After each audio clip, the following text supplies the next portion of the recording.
Oke, halo semua. Kenalin, nama aku Muhammad Lutfadila. Hari ini aku bakal ngejelasin sedikit tentang bisnis coaching. Bisnis coaching itu punya arti singkat, yaitu bagaimana seorang coach memfasilitasi coachingnya atau kliennya untuk mencapai tujuan bisnis yang lebih baik dari masa sekarang. Nah, dalam bisnis coaching, setidaknya ada 4 prinsip utama yang harus dijalankan oleh coach. Yang pertama itu ada cooperation, kemudian yang kedua ada listening, yang ketiga asking questions, dan yang keempat fokus. Hari ini aku akan berfokus untuk menjelaskan tentang asking questions sama fokus. Oke, yang pertama ada asking questions. Asking questions ini bisa disebut sebagai pembeda antara coaching sama mentoring. Kalau di mentoring kita akan banyak memberikan nasihat. Nah, kalau di coaching kita akan lebih banyak memberikan pertanyaan-pertanyaan dalam bentuk apresiatif. Kenapa bentuk pertanyaannya harus dalam bentuk apresiatif? Karena dengan pertanyaan bentuk apresiatif kita bisa membangun semangat dari coach atau klien kita. Dan bentuk pertanyaan yang paling utama untuk ditanyakan adalah bagaimana kondisi bisnis klien kita saat ini, mulai dari pemasaran, produksi, penghasilan.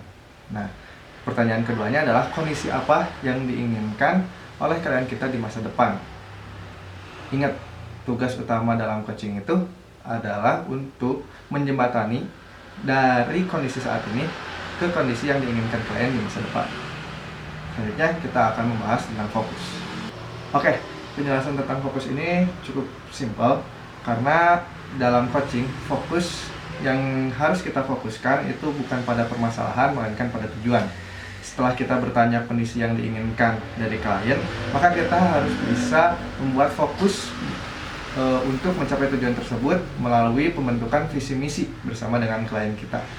Setelah itu, jangan lupa ketika fokus kita harus menghindari yang namanya blackboard atau domba hitam. Nah, contohnya seperti apa? Contohnya adalah ketika kita mengingat-ingat kesalahan atau permasalahan yang terjadi di masa lalu dalam bisnis klien, seperti misalkan kesalahan pada produksi, kesalahan pada pembukuan, dan permasalahan lainnya.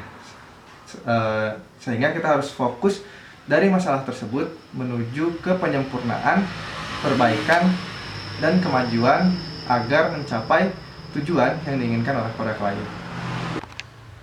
Jadi pada intinya bisnis coaching itu kita harus mengetahui dulu nih present state yang dimiliki oleh klien dan desired state-nya juga seperti apa. Setelah kita mengetahui desired state dan present state, kita bisa membuat visi dan misi bersama dengan klien kita. Bagaimana cara kita untuk mengetahui present state dan desired state? Ya tentu kita harus bertanya pada klien kita. Pada intinya tugas kita sebagai coach dalam bisnis coaching itu bagaimana cara kita menjembatani klien kita dari kondisinya saat ini menuju kondisi yang dia inginkan dan tentu harus lebih baik bagi perkembangan bisnisnya.